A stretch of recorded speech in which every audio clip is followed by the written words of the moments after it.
Think about your favorite amusement park, or one you've at least heard of. You may not realize it, but it takes a lot of people to keep a place like that running.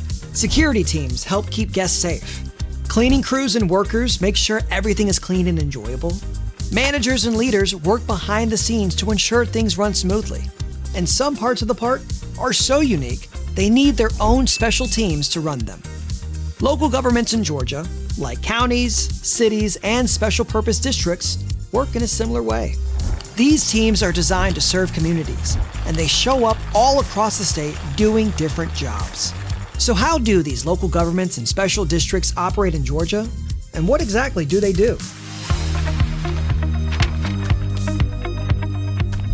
Georgia is a big state, so it has laws and state agencies that help serve everyone who lives here. But just like all amusement parks can't be run the same way, not every community in Georgia needs the same things. A large city with hundreds of thousands of people has very different needs than a small town with just a few hundred residents. That's where local governments come in.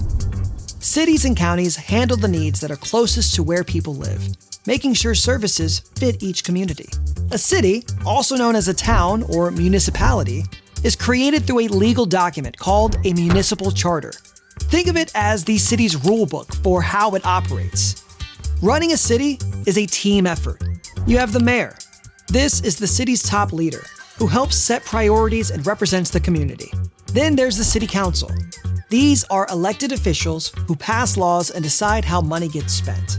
Some cities have a city manager. This is a behind-the-scenes boss who handles daily operations and makes sure things actually get done. And finally, there are city departments. They have experts who keep things moving, like the police chief, fire chief, and public works crews. Together, they keep the city running smoothly so you don't have to think twice about the essentials you use every day, like police and fire protection, roads and transportation, schools, and water and sewer systems. Counties in Georgia play a different but just as important role. A county can include multiple cities, and in some cases, a large city like Atlanta spans more than one county. Counties were originally created when Georgia was a lot more rural. The idea was simple. People needed to be able to reach the county seat, often by horse or mule, within a single day. That's one reason Georgia has one of the highest numbers of counties in the country.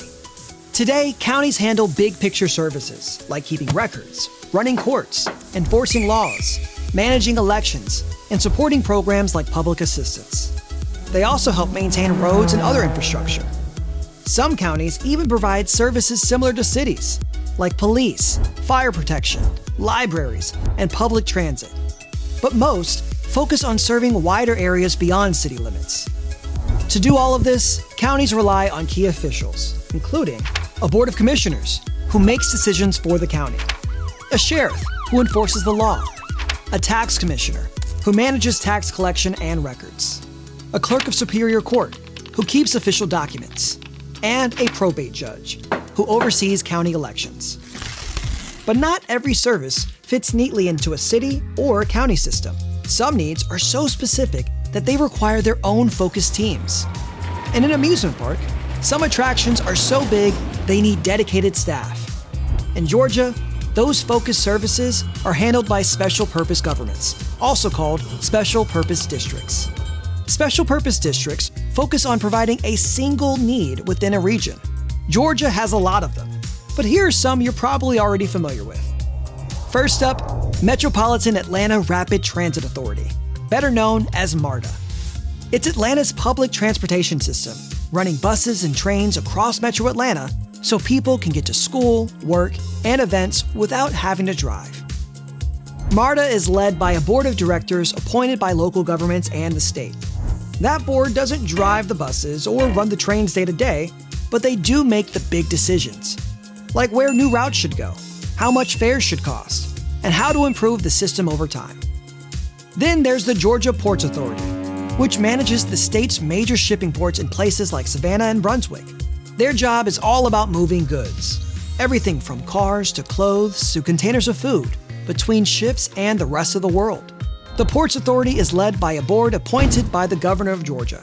That leadership team focuses on big picture decisions, like expanding port facilities, improving shipping speed, and ensuring Georgia stays competitive in global trade. And finally, there's Hartsfield-Jackson Atlanta International Airport, one of the busiest airports in the world. It handles millions of passengers each year, plus tons of cargo, and connects Atlanta to cities across the globe. The airport is run by the City of Atlanta's Department of Aviation and led by a general manager. That leadership oversees everything from daily operations and safety to long-term growth and major construction projects. Even though they do different jobs, all special purpose districts share the same goal: a focused mission and leadership that keeps everything running smoothly behind the scenes.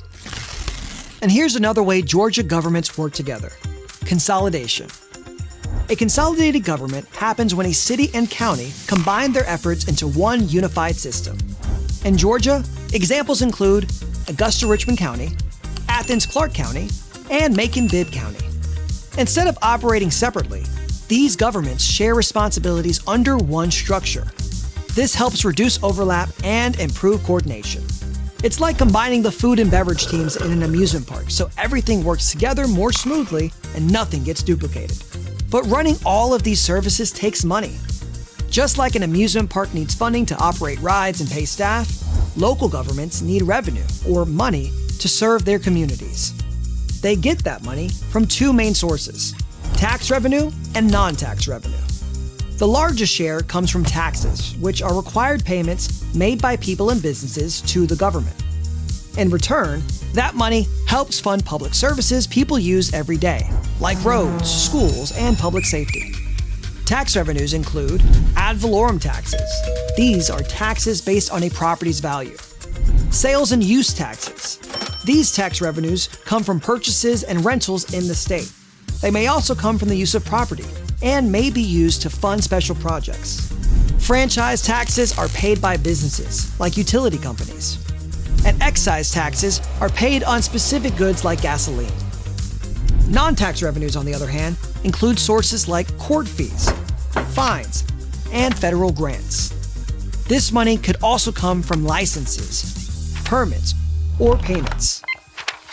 Why is all of this important? Because Georgia has lots of local governments and special purpose districts working hard to manage its communities.